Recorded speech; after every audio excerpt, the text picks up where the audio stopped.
मुजफ्फरपुर जिले से बाबा रामदेव पर हो रही है बड़ी कार्रवाई। बताना चाहेंगे बाबा रामदेव के खिलाफ में दायर हुई है परिवाद, महामारी, मानहानि सहित कई मामले में धाराओं के तहत आरोप कराया गया कोर्ट में परिवाद। बताना चाहेंगे बिहार के मुजफ्फरपुर से एक बड़ी खबर आ रही है, जहां योग गुरु और पतंजलि आयुर्वेद के संस्थापक बाबा रामदेव के खिलाफ में कोर्ट में परिवाद दायर कराया गया है।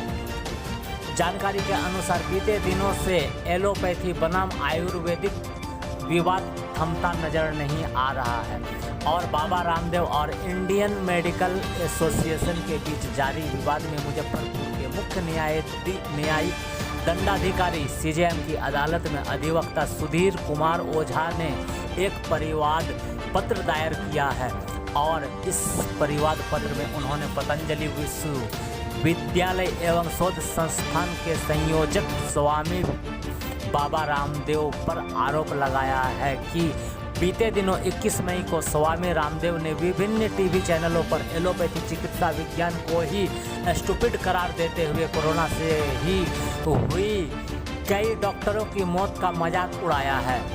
और इस परिवाद पत्र में ही कहा गया है कि बाबा रामदेव ने कोरोना वायरस से बचाव के लिए किए जा रहे टीकाकरण अभियान का भी मजाक उड़ाया है। साथ ही लोगों में टीकाकरण को लेकर जारी भ्रम को भी बढ़ावा दिया है। इसीलिए उन पर ही 36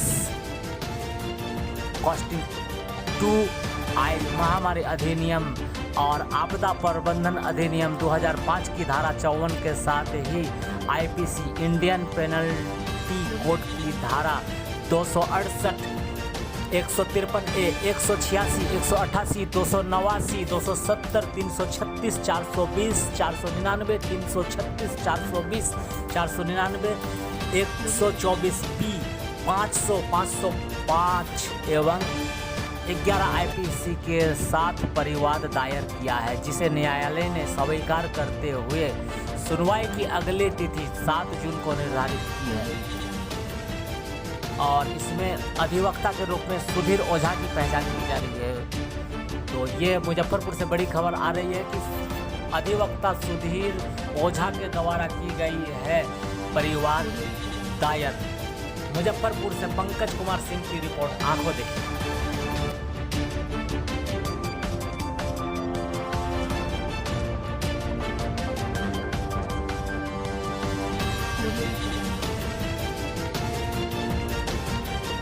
किस कारण परिवार? बाबा रामदेव ने जो एलोपैथी के खिलाफ दुष्प्रचार किए हैं और लोगों में जो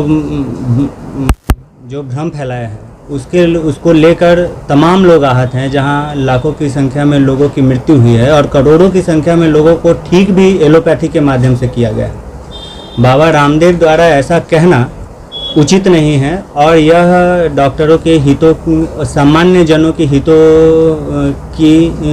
हितों पर उनका आघात किया गया है, अनुचित है। बाबा रामदेव इसके लिए माफ़ी भी मांग चुके हैं, पर जो आहत हुई है हमारी भावनाएं, वह इससे पोषित नहीं होती हैं,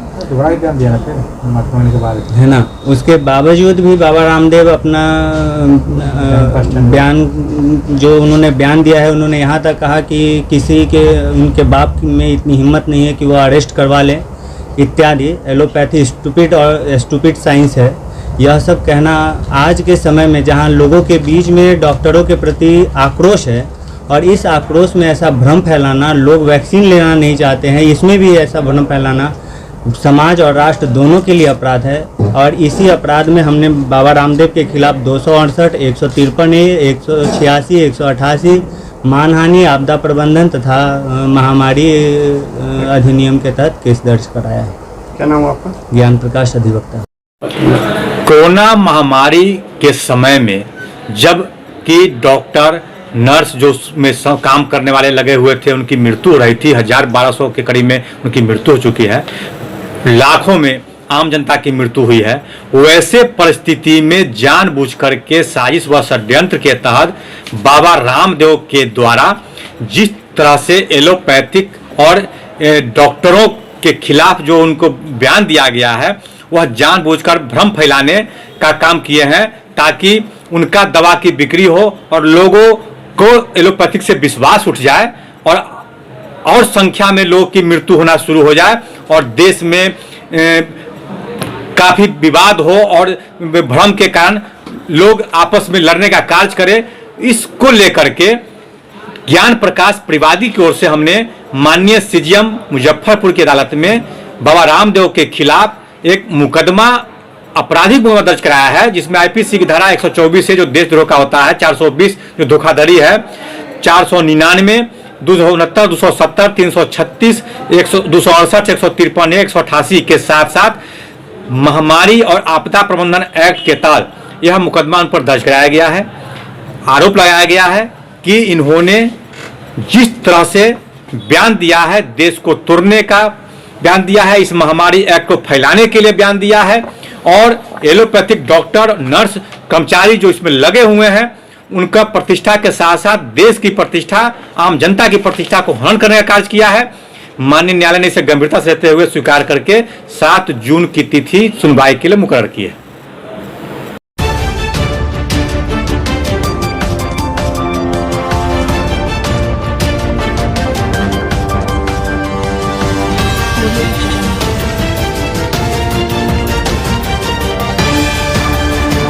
आप देख रहे हैं आंखों देखी।